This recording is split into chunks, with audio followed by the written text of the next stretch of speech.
Oh, so the Biden administration is channeling their inner property brothers there from HGTV.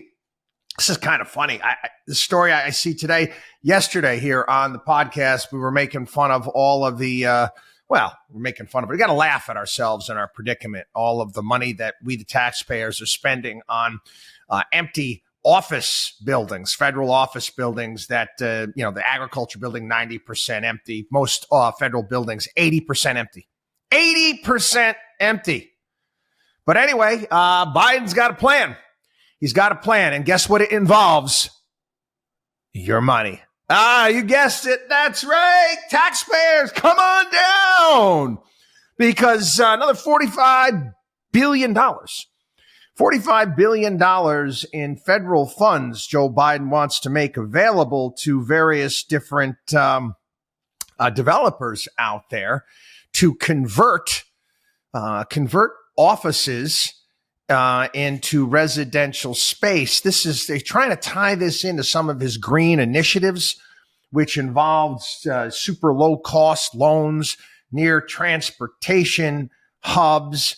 The line in this one by Nick Ramito, who is a leasing and asset management company, data company. Hope is not a strategy. The hope that if you convert it, they will come. Well, a lot depends on where that building is. And already you've got buildings in areas that, used to be populated that are empty right now. And they're brand new buildings.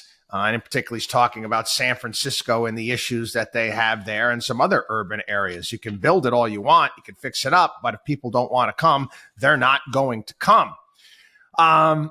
And again, one of the things that I've mentioned as well is a lot of this is wishful thinking. And developers aren't stupid. Sure, they'll take your money. They'll take that cheap government money and they'll try converting it. And if it's not working out well, they'll tell the government, well, I know you gave us these low cost loans, but we just can't move these properties. We tried, we're going to need more money. We're going to need more money to keep this thing going. And the reality is it could be oftentimes much cheaper just to knock a frickin' building down. Just to knock a frickin' building down. That was one of my ideas from a while ago. He's talking about all these green dreams that they have out there. You know what? I don't care. Put up more parks as far as I'm concerned. Buildings empty, knock it down, plant some trees for all I care. But yeah, many of these old office buildings, it's next to impossible. Another expert on this saying, this is Warren Washburger from Ecom Capital. Revamping old office buildings isn't that simple. Less than 1% of all apartment units underway, less than 1% are office to residential conversions, despite everyone's love affair with the idea. Many buildings won't work. Thick concrete office floor plates often need to be drilled through and plumbing and heating systems overhauled with local building codes adding to the headache. Yep, we talked about that. We talked about that in terms of New York as well. It's a lot easier and cheaper to demolish it and start over from scratch. That means buying buildings essentially at the cost of land. Again, that's what needs to be done. I mean, it happens, people. Why you're still digging up ruins of old cities all around the globe at this point in time. They go away. And quite frankly, does anybody believe out there that the federal government is going to handle $45 billion of our taxpayer money like the property brothers would? I'd rather you give it to the people over at HGTV. They figure out a better way of handling this entire thing.